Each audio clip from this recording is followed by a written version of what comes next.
오늘은 사무엘상 8장 전체에 있는 내용을 통해서 너희가 왕을 요구할지라도 라는 제목으로 하나님 말씀을 잠시 나누도록 하겠습니다. 4절과 5절만 우리 함께 읽어보죠. 사무엘상 8장 4절 5절 함께 읽겠습니다. 이스라엘 모든 장로가 모여 라마에 있는 사무엘에게 나아가서 그에게 이르되 보소서 당신은 늙고 당신의 아들들은 당신의 행위를 따르지 아니하니 모든 나라와 같이 우리에게 왕을 세워 우리를 다스리게 하소서 한지라. 아멘. 이 사무엘 8장은 이스라엘 백성이 사무엘에게 왕정을 요구하는 내용입니다. 이스라엘 주변국은 이 소규모 도시 국가를 벗어나서 이제는 연합 국가 형태를 갖추기 시작했습니다. 그리고 대대 강력한 국가로서 발전하죠. 그 중에 가장 가까이 있는 블레셋이라는 나라도 강력했습니다. 그런데 이스라엘은 12지파가 있지 않습니까? 지파별로 움직였습니다. 우리로 말한다면 지방 분권화된 어떤 그런 나라였죠.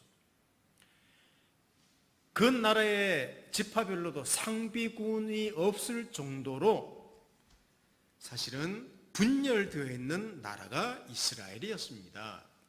참 그런 이스라엘이 외세와의 싸움에서 이기고 한 것도 또 우르르 사람들 군대 모아서 이기고 한 것만 해도 기적입니다. 하나님 은혜입니다. 이런 국제 정세 속에서 살아남기 위해서 이스라엘에도 강력한 체계가 필요했습니다. 한 국가로 존재하기 위해서 왕을 중심으로 한 중앙 집권 체제. 이거는 선택의 여지가 없었던 거예요. 역사학자나 사회학자나 정치학자가 보더라도 자연스러운 요구라고 할 수 있습니다. 마침 당시 사사이기도 하고 제사장이기도 하고 선지자이기도 했던 사무엘이 나이가 늙어버렸습니다. 그리고 그 아들이 다른 곳에서 사사 역할을 했었는데 그 사사들이 판결을 굽게 하고 뇌물을 받으면서 그냥 타락해 버린 그 일까지 일어났거든요. 그러니까 하나님의 사람의 아들들마저 타락하니 안 되겠다 싶어서 지금 장로들이 와서 요구하는 겁니다. 왕을 세워주십시오. 우리도 좀 나라가 진보해야 되겠습니다. 이렇게 요구하는 겁니다. 근데 사실 성경을 보면 한참 전부터 이스라엘에 하나님이 왕을 세우실 것을 말씀하셨고 아브라함과 야곱의 후손들 중에도 왕이 태어날 것이고 특별히 출애굽한 다음에 모세를 통해서 율법을 주실 때도 왕에 대한 규례까지도 만들어 주셨습니다. 우리 잠깐만 보십시다. 참고만 하겠습니다. 신명기 17장 14절에서 19절을 한번 보십시오. 신명기 17장 14절에서 19절을 보시면 제가 한번 읽어드리겠습니다. 내가 내 하나님 여호와께서 내게 주시는 땅에 이르러 그 땅을 차지하고 거주할 때에 만일 우리도 우리 주위의 모든 민족들 같이 우리 위에 왕을 세워야겠다는 생각이 나거든 반드시 내 하나님 여호와께서 택하신 자를 내 위에 왕으로 세울 것이며 내 위에 왕을 세우려면 내 형제 중에서 한 사람을 할 것이요 내 형제 아닌 타국인을 내 위에 세우지 말 것이며 그는 병마, 군마를 두지 말 것이요 병마를 많이 얻으려고 그 백성을 애굽으로 돌아가게 하지 말 것이니 이는 여호와께서 너희에게 이르시기를 너희가 이후에는 그 길로 다시 돌아가지 말 것이라 하였음이며 그에게 아내를 많이 두어 그의 마음이 미혹되게 하지 말 것이며 자기를 위하여 은금을 많이 쌓지 말 것이며 그가 왕위에 오르거든 이 율법서의 등사본을 복사본을 레위 사람 제사장 앞에서 책에 기록하여 평생에 자기 옆에 두고 읽어 그의 하나님 여호와 경외하기를 배우며 이 율법의 모든 말과 이 규례를 지켜 행할 것이라 라고 신명기에서 말씀 묵상한 내용도 분명히 기록으로 남겨두셨습니다. 그런데 오늘 이스라엘 백성이 왕을 요구할 때 사무엘과 하나님의 반응은 상당히 부정적입니다. 자, 6절 7절을 한번 같이 읽어보겠습니다. 사무엘상 8장 6절 7절을 같이 읽어봅시다. 자, 6절 7절 우리에게 왕을 주어 우리를 다스리게 하라 했을 때에 사무엘이 그것을 기뻐하지 아니하여 여호와께 기도하매 여호와께서 사무엘에게 이르시되 백성이 내게 한 말을 다 들으라. 이는 그들이 너를 버림이 아니요 나를 버려 자기들의 왕이 되지 못하게 함이니라. 그렇습니다. 상당히 부정적입니다. 이스라엘 백성이 하나님을 버리고 그의 왕권을 거절하는 것이라고까지 말씀하십니다. 아니, 그냥 왕을 요구하는 게 자연스러운 거 아닙니까? 왕정 체제로 가는 게 이 역사로 보면. 근데 하나님은 아니야, 나를 버리는 것이야 라고 말씀하셨습니다. 표면적으로는 문제가 없습니다. 자연스러운 요구였습니다. 그러나 조금만 뜯어보면 심각한 요구임을 알 수 있습니다. 신학적으로는. 이 말입니다. 잘 들어보십시오. 이제는 더는 보이지 않는 하나님의 통치를 받으며 사는 백성이 되기 싫습니다. 이렇게 말하는 겁니다. 더는 다른 나라, 다른 민족과는 다르게 살고 싶지 않습니다. 왜 우리만 독특하게 살아야 됩니까? 이 세상에서 싫습니다. No! 이렇게 하는 거예요. 하나님을 안 믿는 세상도 하나님을 모르는데도 우상을 섬기는데도 저렇게 잘 먹고 잘 사는데 하나님을 믿어봤자 소용이 없는 것 같습니다. 너무 우린 약합니다. 자, 이해가 되십니까? 지금 요구하는 상황을. 그리고 우리 사무엘 님이시여 들어보십시오. 당신의 아들들도 뇌물을 받고 타락했는데 아니 이전 엘리 제사장이라는 사람의 자녀들도 아들 둘도 엄청나게 타락했는데 도리어 세상보다 못하니 우리에게 왕이나 세워서 우리를 멋지게 다스리게 해주십시오. 저는 당연한 요구라고 생각합니다. 그러나 이것은 이렇게 이해할 수 있습니다. 하나님 백성이 자기들의 정체성을 거부한 것이라고 말할 수 있습니다. 잘 먹고 잘 살면 된다는 것입니다. 이제 하나님의 백성이고 뭐고 지긋지긋하다는 것입니다. 자, 여러분 이스라엘 백성이 누굽니까? 자, 성경 구절 하나만 찾아보십시다. 오늘 그렇게 많은 구절은 없습니다. 자, 출애굽기 19장 4절에서 6절을 한번 보십시다. 출애굽기 19장 4절에서 6절 보시면 하나님이 이스라엘 백성을 애굽에서 구원하시고 그 이스라엘 백성의 정체성에 대해서 어쩌면 사명에 대해서 분명하게 말씀해 주셨거든요. 자, 이거는 중요한 구절이라서 우리에게도 맞는 구절이라서 같이 한번 읽어보십시다. 자, 4절에서 6절 시작. 내가 애굽 사람에게 어떻게 행하였음과 내가 어떻게 너희를 업어 내게로 인도하였음을 너희가 보았느니라. 세계가 다 내게 속하였나니 너희가 내 말을 잘 듣고 내 언약을 지키면 너희는 모든 민족 중에서 내 소유가 되겠고 너희가 내게 대하여 제사장 나라가 되며 거룩한 백성이 되리라. 너는 이 말을 이스라엘 자손에게 전할지니라. 아멘. 왜 아브라함이라는 한 사람을 택하시고 왜 이집트, 애굽에서 강권적으로 이스라엘이라는 나라를 부르셨을까요? 구원하셨을까요? 그게 오늘 4, 5, 6절에 나옵니다. 하나님과의 특별한 관계 속에서 하나님을 하나님으로 알고 자, 다시 우리 분명하게 우리 아십시다. 하나님과의 특별한 관계가 누구냐? 이스라엘 백성.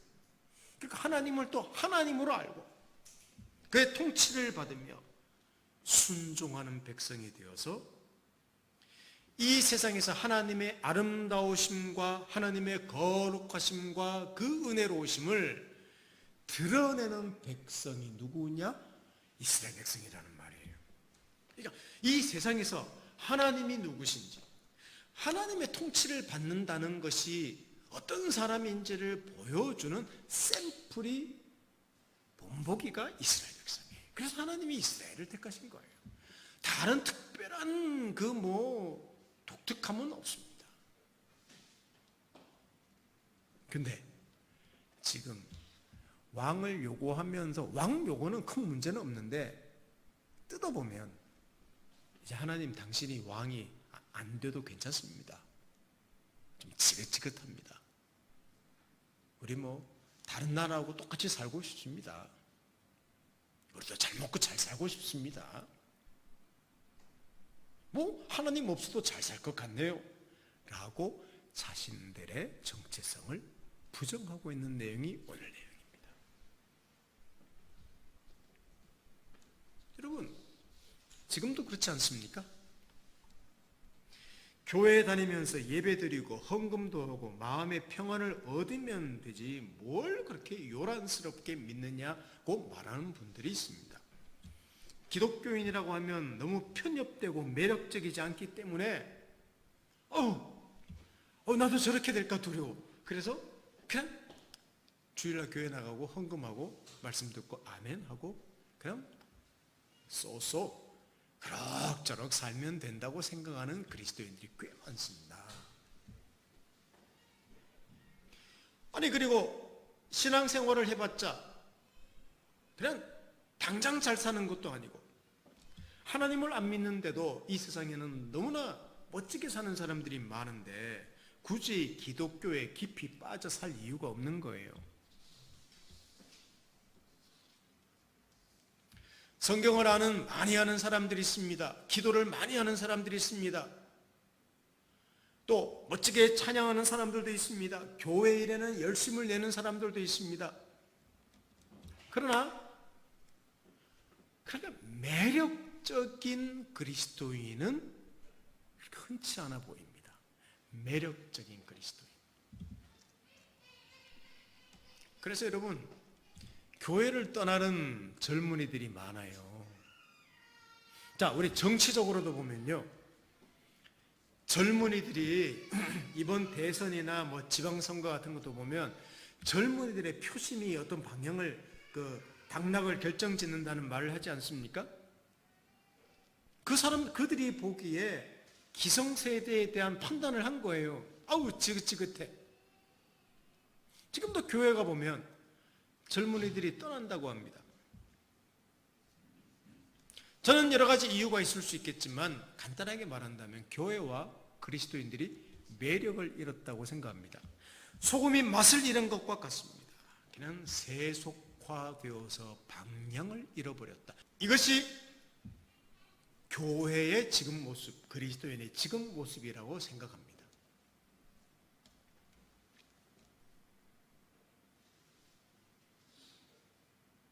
여러분, 지금 하나님이 이스라엘 백성이 왕을 요구하니까 허락합니다. 그런데 오늘 이 내용을 보면 좀 재밌는 내용이 나옵니다. 왕을 허락하면서 그러면 하나님께서 그래 좋은 왕 세워서 한번 말씀에 순종하고 잘 살아봐라 이렇게 말하면 좋은데 경고하는 내용으로 가득 차 있습니다. 자, 우리 성경 한번 보십시다. 사무엘상 8장 9절에서 18절까지 좀 긴 구절인데 제가 한 절 여러분 한 절 읽어보십시다. 사무엘상 8장 9절에서 18절. 그러므로 그들의 말을 듣되 너는 그들에게 엄히 경고하고 그들을 다스릴 왕의 제도를 가르치라. 사무엘이 왕을 요구하는 백성에게 여호와의 모든 말씀을 말하며 이르되 너희를 다스릴 왕의 제도는 이러하니라. 그가 너희 아들들을 데려다가 그의 병거와 말을 어거하게 하리니 그들이 그 병거 앞에서 달릴 것이며 그가 또 너희의 아들들을 천부장과 50부장을 삼을 것이며 자기 발을 갈게 하고 자기 추수를 할게 하시며 자기 무기와 병거의 장비도 만들게 할 것이며 그가 또 너희의 딸들을 데려다가 향료 만드는 자와 요리하는 자와 떡 굽는 자로 삼을 것이며 그가 또 너희의 밭과 포도원과 감람원에서 제일 좋은 것을 가져다가 자기의 신하들에게 줄 것이며 그가 또 너희의 곡식과 포도원 소산의 11조를 거두어 자기의 관리와 신하에게 줄 것이며 그가 또 너희의 노비와 가장 아름다운 소년과 나귀들을 끌어다가 자기 일을 시킬 것이며 너희의 양떼의 10분의 1을 거두어 가리니 너희가 그의 종이 될 것이라. 그날에 너희는 너희가 택한 왕으로 말미암아 부르짖되 그날에 여호와께서 너희에게 응답하지 아니하시리라 하니. 이게 아니 왕의 덕목을 말해주는 것도 아니고 왕을 세우면 간단하게 말한다면 그 왕이 너 백성을 위하지 않고 백성의 것을 빼앗고 자신만을 위할 것이다 이렇게 이야기하는 거예요. 하나님의 시각이 너무 편협한 것이 아닐까요? 아닙니다. 하나님은 이스라엘 백성, 자기 백성을 위해서 모든 것을 주셨습니다. 그렇게도 불순종하고 완고한 백성을 오래 참으시고 구원하시고 공급하시고 모든 좋은 것을 주신 분이 하나님이십니다. 자신까지도 주셨죠. 아들까지도 주십니다. 그리고 그 아들은 자기를 십자가에 못 박는 자들을 오히려 그의 죽음으로 그들을 구원하시고 품으셨습니다. 이게 하나님이 하시는 일인데 인간 왕은 절대 그렇지 않습니다. 그럴 수가 없습니다. 왜? 인간의 본질이 수준이 그렇지 않기 때문입니다.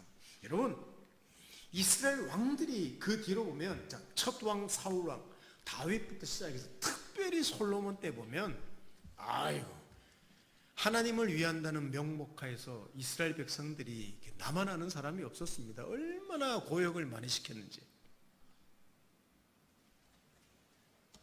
여러분 지금 볼까요?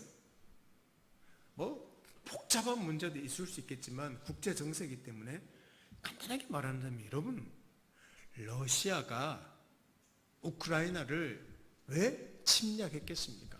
지금도 그 젊은이들이 수천 수만 명에 대한 젊은이들이 죽고 민간인들이 왜 죽습니까? 여러 이유들 중에 있지만 나는 가장 큰 이유 중에 하나가 한 사람 때문이라고 생각합니다. 이전에도 한번 설교할 때 말씀드렸죠. 그 소련 제국의 그 영광스러움을 회복하려는 그 한 사람의 탐욕, 이게 수많은 젊은이들과 사람들을 어린아이까지 죽게 만드는 겁니다. 여러분 러시아만 그렇겠습니까? 우리가 뽑은 대통령이나 정치인 중에 얼마나 많은 사람이 정말 백성을 위하고 종으로 섬겼을까요? 말년이 아름다운 사람들이 몇이나 될까요? 한번 손꼽아 보십시오.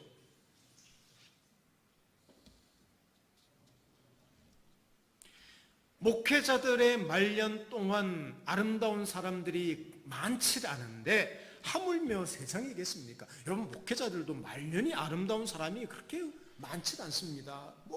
늘 세수 문제, 돈 문제, 온갖 문제로 그냥 시끄러워요. 성도 여러분, 하나님께서 왕정을 어쩔 수 없이 허락한 것이 아닙니다. 인간의 수준을 알리기 때문에 허락하신 겁니다. 하도 땡깡 부리고 애쓰니까 뗐으니까 아이 그래 그렇게 해 이렇게 하신 게 아니라 인간의 수준을 아시기 때문에 허락하신 거예요. 첫사람 이 죄를 범한 이후에 인간은 하나님을 왕으로 섬기기를 늘 싫어하고 거부했습니다. 이게 인간의 역사입니다. 그러나 하나님은 그 역사 속에서도 한 번도 변함없이 은혜로 붙드시고 그 통치 속으로 부르셨습니다. 이게 이스라엘이라는 나라를 통하여 그림책으로 보여주시는 게 아닙니까?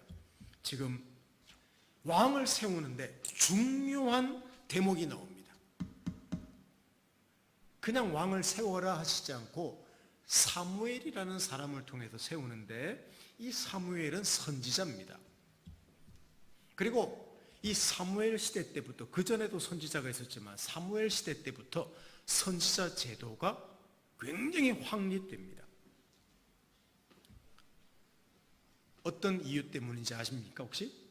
자, 어떤 이유 때문에 선지자 제도가 강력하게 확립되는 줄 아십니까? 왕을 컨트롤하려고 선지자를 두시는 겁니다. 그 첫 번째로 지금 사무엘이 되는 거예요.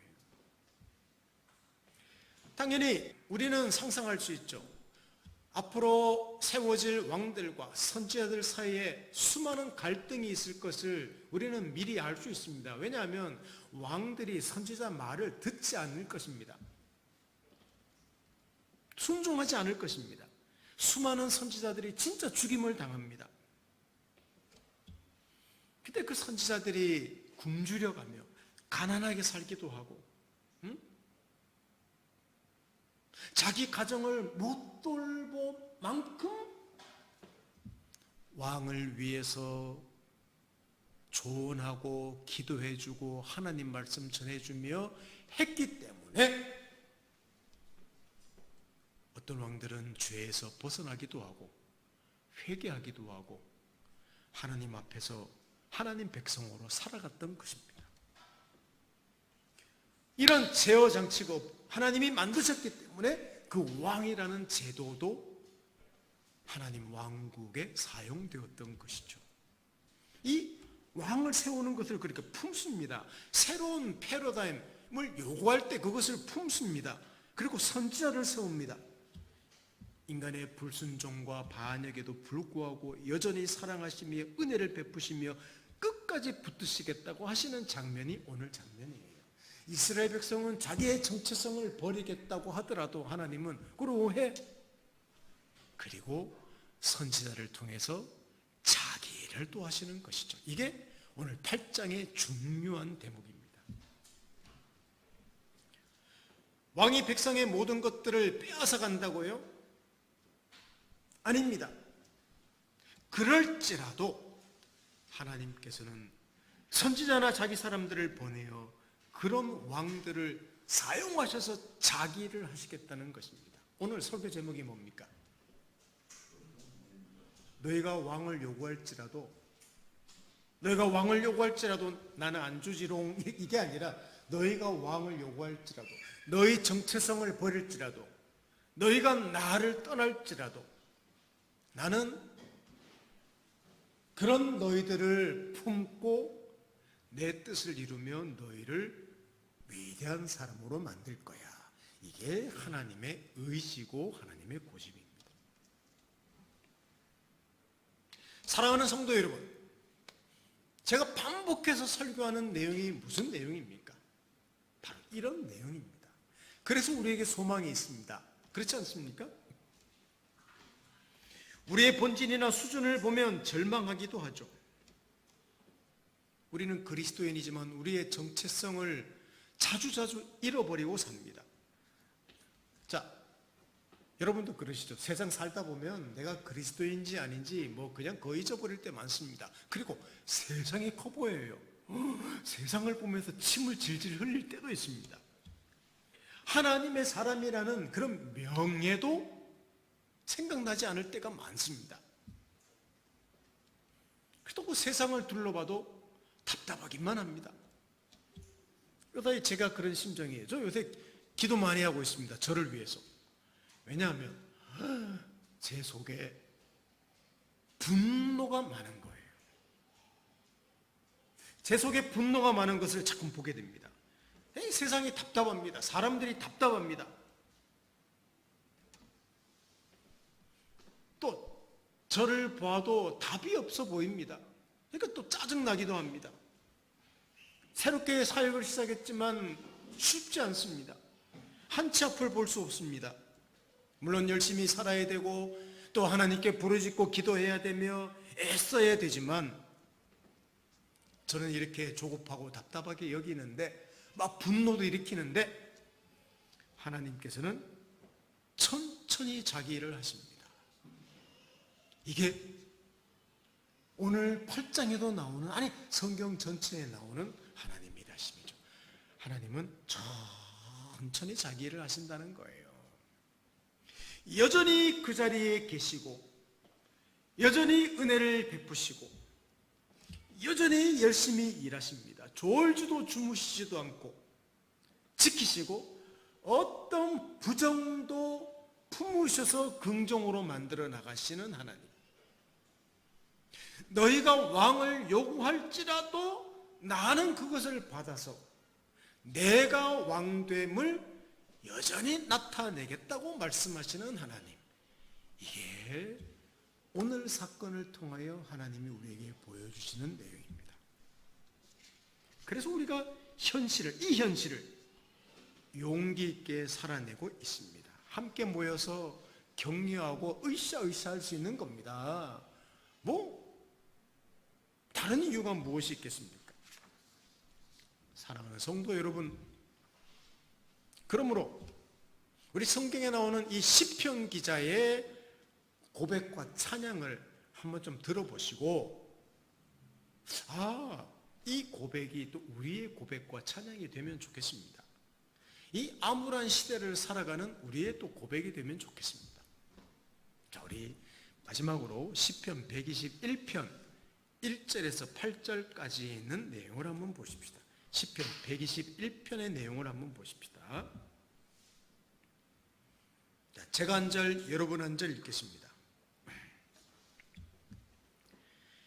내가 산을 향하여 눈을 들리라. 나의 도움이 어디서 올까? 나의 도움은 천지를 지으신 여호와에게서로다. 여호와께서 너를 실족하지 아니하게 하시며 너를 지키시는 이가 졸지 아니하시리로다. 이스라엘을 지키시는 이는 졸지도 아니하시고 주무시지도 아니하시리로다. 여호와는 너를 지키시는 이시라. 여호와께서 내 오른쪽에서 내 그늘이 되시나니 낮의 해가 너를 상하지 아니하며 밤의 달도 너를 해치지 아니하리로다. 여호와께서 너를 지켜 모든 환난을 면하게 하시며 또 내 영혼을 지키시리로다. 함께 읽겠습니다. 여호와께서 너의 출입을 지금부터 영원까지 지키시리로다.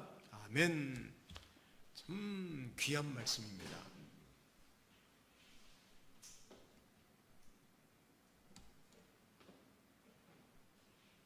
우리의 도움이 어디서 오겠습니까? 천지를 지으신 여호와라고 합니다. 졸지도 않고 주무시지도 않고 우리를 지키시고 오른편에 사막을 걷는 이들에게 햇빛은 그냥 독약입니다. 하나님께서 그늘이 되어주시고 해가 상하지 않고 밤에 달도 해치지 않는 그 놀라운 은혜를 경험한 이 시편 기자가 이렇게 고백하며 지금 예루살렘을 향해 순례의 길을 걷고 있는 것입니다. 이게 암울한 시대를 살아내는 우리의 고백과 찬양이 되면 좋겠습니다. 그래서 우리 매일 용기와 소망을 가지고 살아가야 되겠습니다. 오늘 지금 이스라엘의 상황은 매우 부정적일지라도 하나님께서 그것을 그대로 품으시며 긍정을 만드신 하나님께서 지금 우리 시대도 무지무지 부정적일지라도 우리의 영적인 상태나 모든 상태도 부정적일지라도 암울할지라도 하나님께서 그것을 받으셔서 위대함을 만드시는 그 놀라운 은혜 때문에 오늘도 저희가 이 자리에 있습니다. 그 놀라운 복이 우리 매일매일의 삶에 함께 하시기를 예수님 이름으로 축원하겠습니다. 함께 기도합니다. 하나님 아버지 감사하고 찬양합니다. 왕을 요구하며 세상이 되고 싶어하는 이스라엘 백성들, 그리고 하나님 없이 살겠다고 한 그들의 외침이 있을지라도 요구가 있을지라도 하나님은 그것을 받으셔서 위대함을 이루신다고 하십니다. 아버지 하나님, 이 은혜와 이 열심과 이 강력한 은혜가 우리를 붙잡고 계신데 우리 매일매일 삶을 용기 있게 살아낼 수 있도록 도와주십시오. 예수님의 이름으로 기도드립니다. 아멘.